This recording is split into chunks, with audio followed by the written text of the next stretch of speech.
লক্ষ টাকা দিবে না, আপনার সাথে সংসার করবে, সেক্ষেত্রে কি করবে? টাকা দিবে না কেন? তার সে অ্যাবিলিটি আছে। আমি একটা ন্যায় বিচার চাই ভাইয়া। আর আমি জানি আপনার সাংবাদিক ভাইয়ারা, আপনার সমাজের দর্পণ, আপনারা আমার পাশে থাকলে আমি ন্যায় বিচার অবশ্যই পাবো। আপনারা ক্ষমা চায়, সেক্ষেত্রে কি করবে? হ্যাঁ, আমি তো বলেছি সে যদি তার ভুল বুঝতে পারে ক্ষমা চায়, আই উইল অ্যাকসেপ্ট হিম, কিন্তু এর যেন নামে মাত্র ক্ষমা না হয়। তো অনেকবারই বললাম ভাইয়া, এখন আমার ব্যাপারটা হচ্ছে আমি আইনের প্রতি অসম্ভব শ্রদ্ধাশীল। আমি মেয়ে মানুষের জন্য যেন আমাকে বারবার ঘুরতে না হয়, আমি যেন ন্যায় বিচার পাই, সেজন্য আমাকে হেল্প করেন আপনারা সবাই। আপনারা হেল্প করেন আমাকে ন্যায় বিচার পাইতে। ও যে আমার কাছ থেকে এতগুলো টাকা নিল এবং সেগুলোর ভয়েস রেকর্ড আমি যে শুনাইলাম, এইটা যেন শুধুমাত্র শোনা পর্যন্তই সীমাবদ্ধ না থাকে। মানে এই যে বলছে ভাইয়া, যেটা বললো আমার পক্ষে আইনজীবী ভাইয়া, যে আপোষ মীমাংসাটা যেন মুখের মধ্যেই সীমাবদ্ধ না থাকে। দেখা গেল 2 মাস পরে আবার আমার শাশুড়ি টাকা চাওয়া শুরু করলো, 2 মাস পরে আবার আমার স্বামী টাকা চাওয়া শুরু করলো, এবং তখন আবার আমাকে আদালতে দ্বারস্থ হইতে হইলো। এরকম যেন না হয়। কিন্তু ওইখানে আমার কাছে টাকা চাইছে, টাকা দাও, টাকা দাও। আমার বাবা মারা যাওয়ার পরে আমাদের যে আপনারা সবাই তদন্ত করেন, আমাদের নীলফামারী সদরে 14 শতক জমির উপর আমার বাবার একটা বাংলো বাড়ি আছে। আমার বাবা ব্যাংকের ডিজিএম ছিল, গ্রামীণ ব্যাংকের। তো আমার বাবার একটা বাংলো বাড়ি আছে, সে এখন বাড়িটা তার নামে লিখে যায়।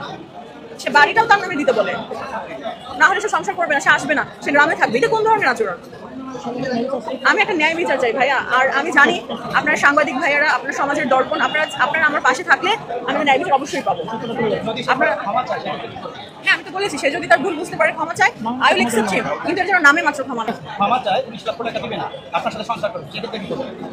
টাকা দিবে না কেন? তার সে অ্যাবিলিটি আছে। তার বাবার সে অ্যাবিলিটি আছে, সে তার বাবা মায়ের একটা মাত্র ছেলে, তার অবশ্যই অ্যাবিলিটি আছে, তাকে সে টাকা দিবে না কেন? ঠিক আছে ভাইয়া, ঠিক আছে, থ্যাংক ইউ। আপনি তো সংসার করলেও সেই টাকাটা চাইবেন তার কাছে। সরি, যদি আপনার সাথে সংসার করেও এই টাকাটা আপনি চান কিনা তার না, কাছে?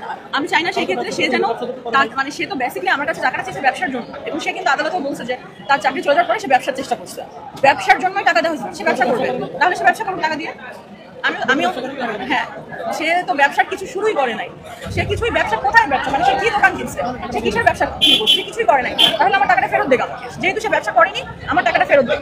তো আপনার কাছে কি মনে হয় যদি আবার নিতে চায় বা আপনার সাথে সমঝোতা করে, এটা নতুন কোনো কৌশল কিনা? আমার মনে হচ্ছে সেটা আসলে আমি জানি না, সেটা আমরা দেখি ফার্দার ডেগুলোতে কি হয়। ঠিক আছে ভাইয়া, দোয়া